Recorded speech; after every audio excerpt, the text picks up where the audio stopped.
मरणाला घाबरणारा कंस होता. हातामध्ये शस्त्र घेतलं, अंगावर गेला.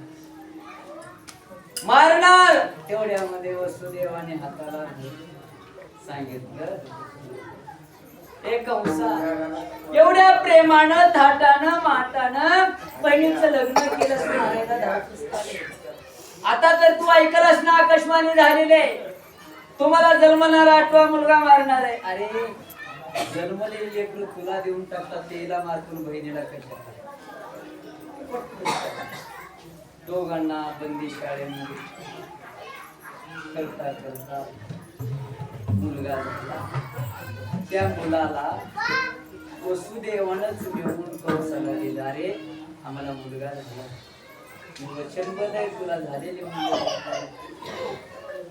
हे बाबा आणि बघितलं त्याला दया मिळाली.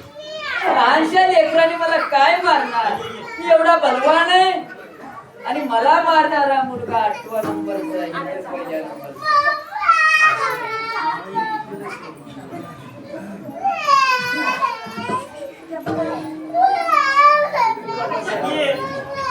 पप्पा